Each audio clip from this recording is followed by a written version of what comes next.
and welcome to Indus News live from Islamabad. I'm Meher Sher and these are the headlines.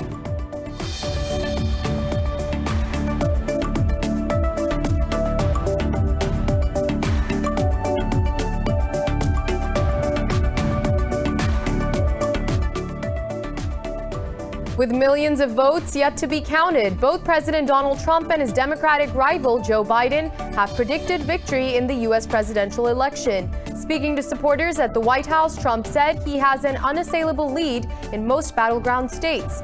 He pledged to move the Supreme Court over mail-in ballots, saying a fraud has been committed to the American public. Earlier speaking in Delaware, Joe Biden said he is optimistic about the outcome of the election.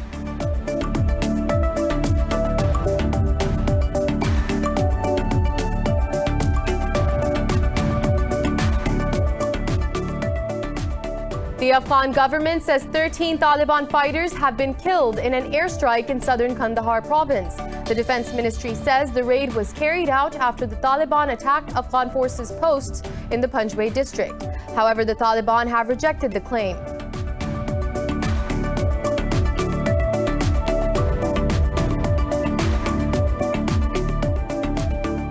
Israeli troops have shot dead a Palestinian in the occupied West Bank. The deceased was identified as a member of the Palestinian security forces. The occupation forces have also detained 25 Palestinians during military raids in East Jerusalem. The number of global COVID-19 infections has topped 47 million with over 1.2 million fatalities. In Brazil, the death toll from coronavirus has crossed 160,000 with over 5.56 million infections. India has reported over 46,000 cases and 514 fatalities, taking the death toll to over 8.3 million. In Pakistan, 18 people lost their lives to the virus, taking the toll to 6,867.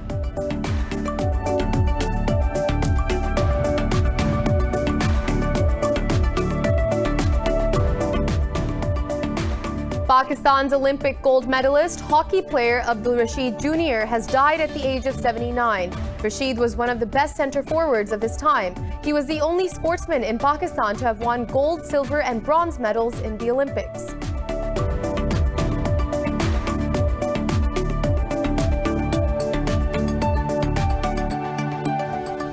Well, those were the headlines. More news in detail after a short break. Stay with us.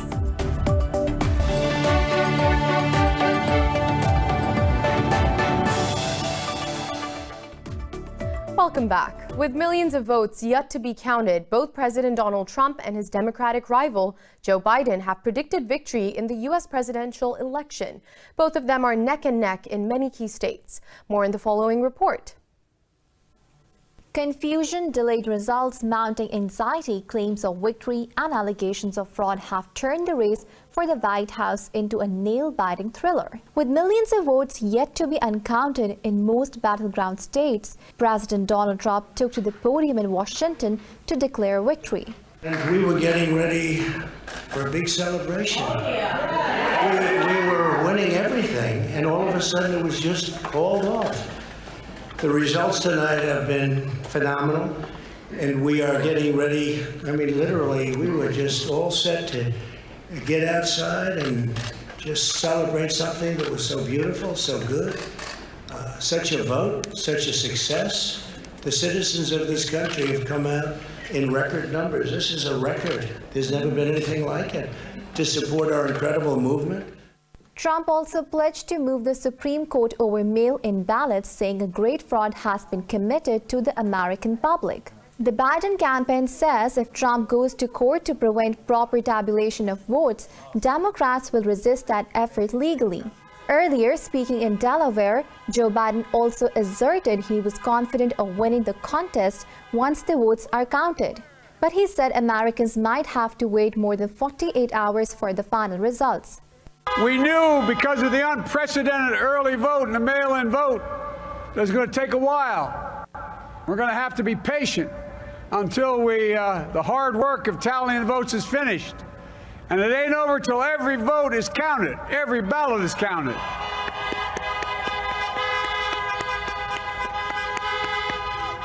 But we're feeling good. We're feeling good about where we are. Each candidate needs 270 electoral votes to win the presidency. The victor of the 2020 election will head a nation strained by the COVID-19 pandemic, joblessness, and political divisions. The United States is electing its 59th president. Home to 50 states and 9 standard time zones, people across the country embodied versatility while casting ballots. More in the following report. The day of reckoning has arrived for President Donald Trump and Democratic rival Joe Biden.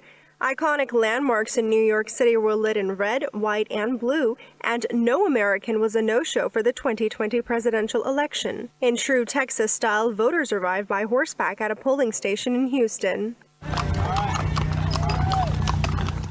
I just think I'm really Black heritage is very important to me, and growing up in this area, we use our horses to go to school, we use our horses to go to the store, and why not use your horse to go vote?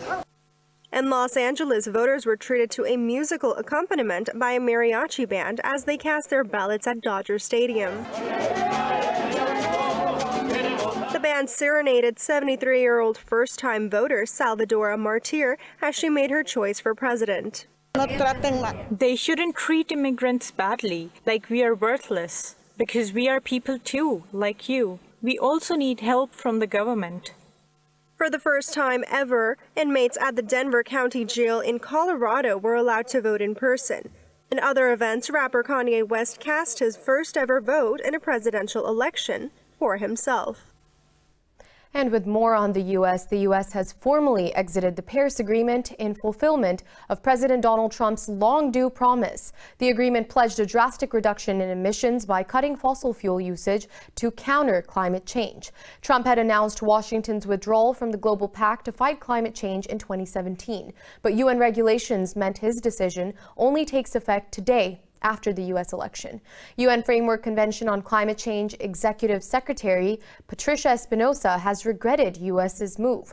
She said the United States withdrawal will leave a gap in the regime and the global efforts to achieve Paris Agreement's goals. The departure makes the U.S. the only country of 197 signatories to have withdrawn from the agreement. The outcome of the U.S. poll can reverse the situation, as Joe Biden has promised to rejoin the agreement if elected. The Afghan government says 13 Taliban fighters have been killed in an airstrike in southern Kandahar province. The defense ministry said the raid was carried out after the Taliban attacked Afghan forces posts in the Panjwai district. In a statement, the ministry said a large number of Taliban's weapons and ammunition was also destroyed. Disputing the claim, a spokesman for the Taliban said no fighter was killed in the airstrike. And moving on, Pakistan's Prime Minister Imran Khan has thanked Bosnia-Herzegovina for its support over the Kashmir issue. He was addressing a joint press conference with the chairman of the presidency of Bosnia-Herzegovina, Shafiq Zafarovic. Prime Minister Imran Khan said the two leaders condemned the publication of blasphemous cartoons in France. Zafarovic thanked Pakistan for sending peace troops to Bosnia-Herzegovina. He said Sarajevo will keep on supporting Pakistan as the two countries have helped each other in tough times. Zafarovic also thanked the Pakistani government for its hospitality. Earlier, Prime Minister Imran Khan received the visiting dignitary at his residence and presented him with a guard of honor. The visiting Bosnian official also met Foreign Minister Shah Mahmoud Qureshi. The two countries signed memorandums of understandings in different sectors. Israeli troops have shot dead a Palestinian in the occupied West Bank.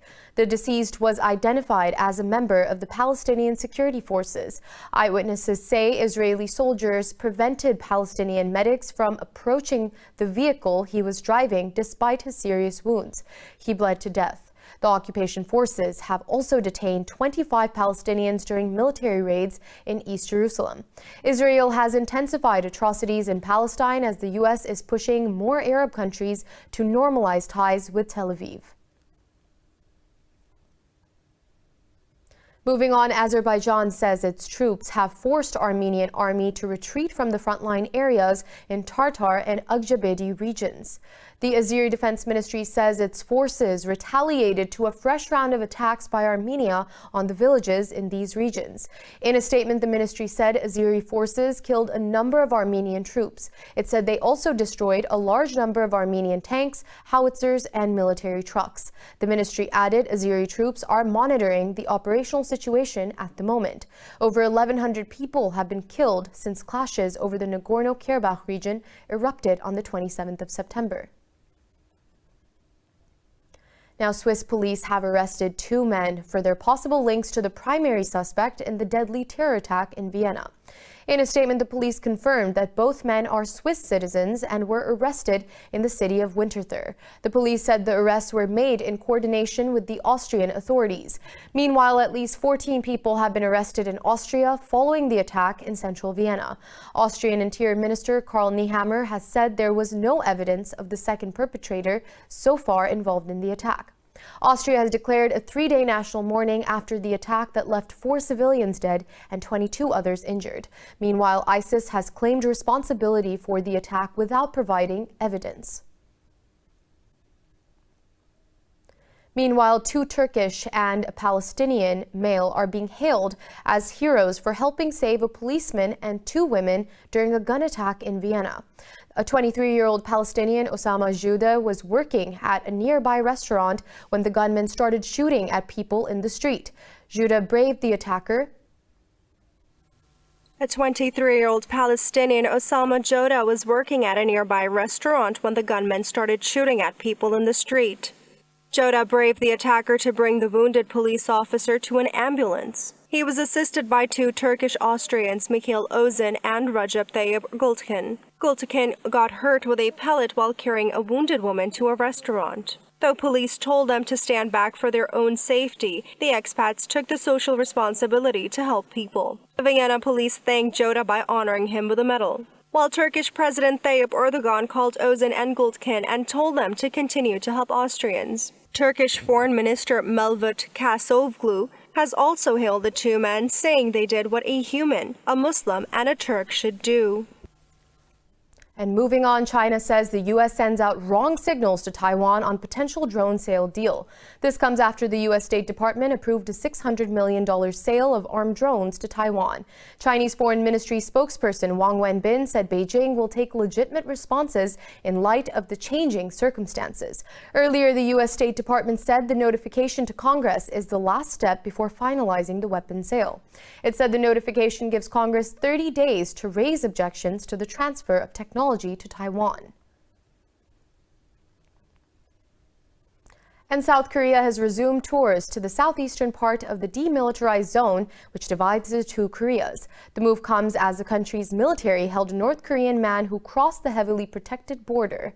Addressing a ceremony at the truce village of Panmunjom within the DMZ, Unification Minister Lee In-young called for free travel among all Koreans within the zone. Lee said re-establishing round-the-clock communication channels will be a basis for restoring inter-Korean relations. He made no mention of North Korean man in the custody. Earlier, Seoul's Joint Chief of Staff said the man was found on the eastern end of the demilitarized zone.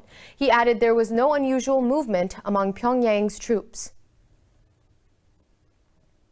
The number of global COVID-19 infections has topped 47 million, with over 1.2 million fatalities. In Brazil, the death toll from coronavirus has crossed 160,000, with over 5.56 million infections. More in the following report. The hopes brought about by the slowing down of the virus in the summer are nowhere to be seen as winter sets in. The number of coronavirus patients in United States hospital breached about 50,000, the highest level in nearly 3 months. But over in Argentina, in a rare sign of relief, a rolling 7-day average of new cases has dipped significantly. The South American country imposed a strict lockdown in March, but as restrictions were eased, cases climbed rapidly above 1 million, with one of the highest testing positive rates in the world. We have been very concerned to see where the horizon was. The horizon is now starting to come into sight, and that is why we have to be optimistic And that is why we have to be calmer than ever. We have never been this close to ending the disease. Europe has passed a bleak milestone after reporting more than 11 million coronavirus cases. In Hungary, a nighttime curfew has been imposed to curb a fast spread of coronavirus infections. Spain says a full lockdown is not off the table, but now it is not the right moment for such a drastic measure to be imposed. France has recorded 854 deaths from the virus overnight, the highest since April 15th. French health minister says one Parisian is getting infected every 30 seconds, while every 15 minutes a COVID-19 patient arrives in the hospital. La tension est très forte à l'hôpital. The pressure is very high in hospitals, in the emergency rooms, in medical units, in intensive care units, in public hospitals, in private hospitals, in big metropolitan areas, and in less urban zones. We have a pressure on health system that is increasing, which reflects the pressure linked to this epidemic. On the second wave, and health workers have a lot of work, lots and lots of work, day and night. India has reported 514 deaths in the last 24 hours, pushing the tally to over 123,000. The country's caseload has crossed 8.3 million mark as more than 46,000 people tested positive for the virus overnight. Meanwhile, a study of the lungs of people who have died from the COVID-19 virus has found persistent and extensive damage in most cases. This may help doctors understand what is behind a syndrome known as the long COVID, in which patients suffer ongoing symptoms for months. Moving on to Indonesia, at least 161 doctors have lost their lives to COVID-19 so far. In a statement, Indonesian Medical Association said 11 doctors have died over the past week. The association's leader, Adib Khomedi, said majority fatalities come from East Java with 33 cases and Jakarta with 24. He said 73% of the deaths were reported after relaxation in restrictions in high-risk provinces in July. Khomedi said the public must undergo swab tests to detect the infection at the earliest to reduce the burden on medics. Indonesia has so far reported over 418,000 cases with more than 14,000 deaths. And on to Pakistan, 18 people have died, while over 1,300 people tested positive for COVID-19 in the past 24 hours. The country's death toll has risen to 6,867, with over 337,000 cases. The health ministry said there are over 14,000 active COVID-19 cases in the country. It said more than 315,000 patients have recovered so far. The ministry said over 147,000 cases have been detected in the Sindh province. Meanwhile, Punjab has reported over 105,000 cases. In the capital city of Islamabad, more than 20,000 have tested positive for the disease so far. More news after a short break. Stay with us.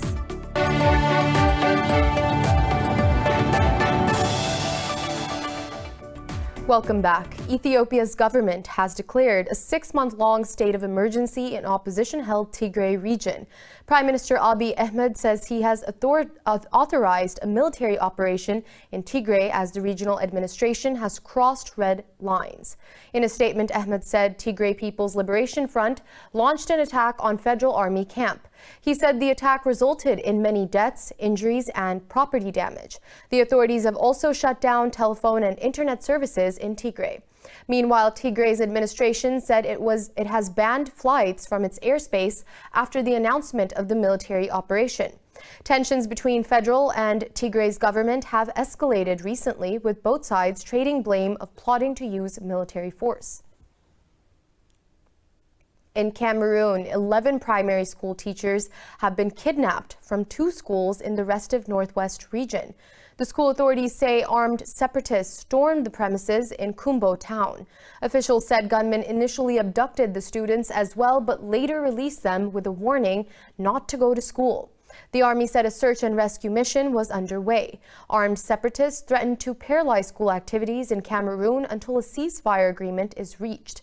This comes 10 days after gunmen stormed a school in another western town, killing at least 7 children. At least 3 people have died as Hurricane Ida batters the coastline of Central American states of Nicaragua and Honduras. The Category 4 hurricane has ripped off roofs, knocked down trees and power lines, and caused floods and landslides. In Nicaragua, state media reported 2 miners were killed by a mudslide caused by the hurricane. Meanwhile, in neighboring Honduras, the fire department confirmed the death of a youth in a landslide. The U.S. National Hurricane Center says Ida struck the coast, blowing potentially devastating winds of 225 kilometers per hour. Ida is forecast to weaken as it moves into northern Nicaragua and hits central Honduras on Thursday. Pakistan has successfully started green recovery process to tackle challenges to the economy amid the coronavirus pandemic. Thousands of people will be employed in different environmental projects as per the initiative. What are some of the contours of this program? Well, this report by our correspondent Manahil Ahmed has the details. Worldwide, thousands have lost their livelihood due to the pandemic, and it's no different in Pakistan. But the government is striving to mitigate these impacts, giving birth to the Green Stimulus Initiative to overcome unemployment. Advisor to the Prime Minister on Climate Change, Amin Aslam, says over 80,000 people from across the country will now have jobs. Prime Minister announced what is called the Green Stimulus Package. The Green Stimulus means that in this time of trial for everybody during the COVID era, we have created projects and we have created opportunities out of this situation so that people can do, in 3 areas. One is planting of trees and protection of forests.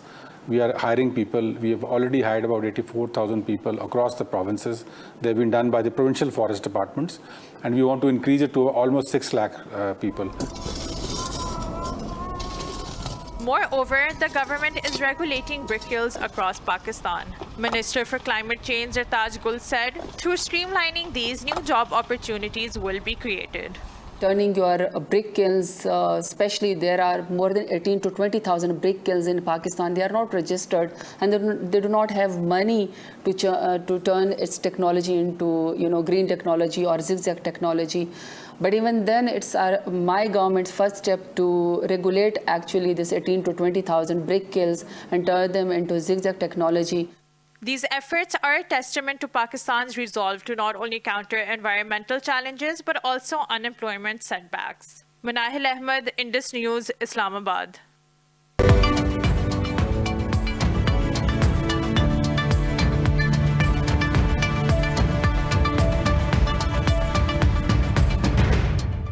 And on to business. The stock market debut by the Chinese tech giant Ant Group has been halted after its Shanghai listing was suspended. Shanghai authorities said changes in the financial technology regulatory environment led to the suspension. The listing was due to go ahead in Shanghai and Hong Kong on Thursday.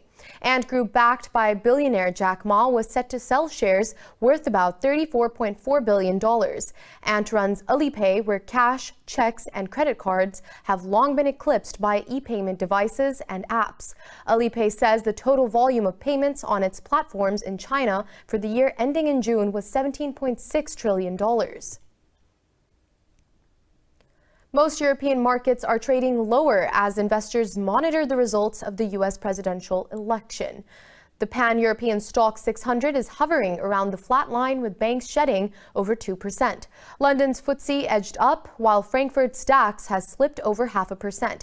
Paris's CAC 40 has gained fractionally. The FTSE MIB in Italy also shed over 0.5%. Earlier, most Asian markets gained over optimism regarding the U.S. election results, with the exception of Australian stocks.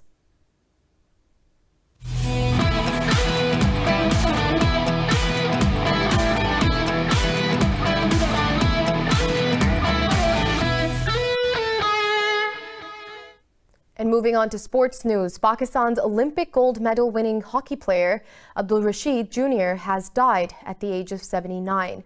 Pakistan Hockey Federation President Brigadier Khalid Sajjad Khokhar expressed grief over the legend's demise.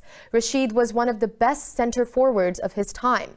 He was part of the side which won the 1971 World Championships in Spain. He then bagged the gold medal in the 1968 Olympics in Mexico.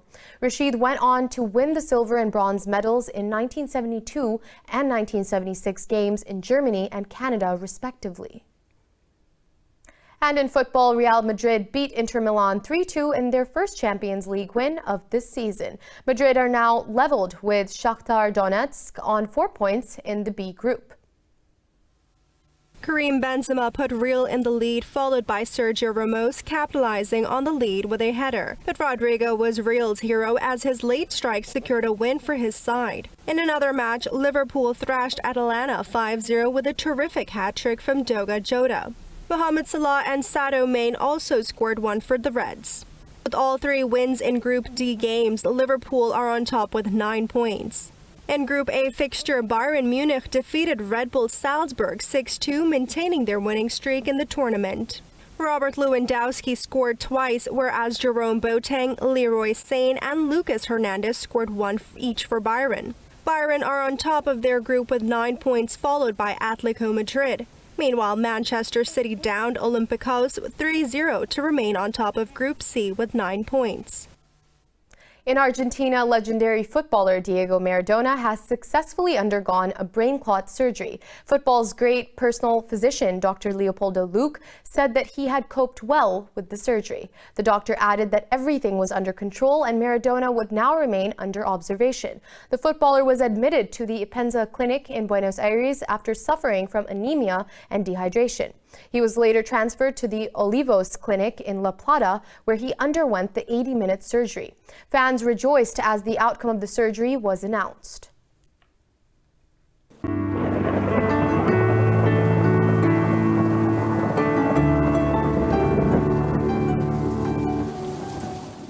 Now it's time to take a look at the latest weather updates from around the world.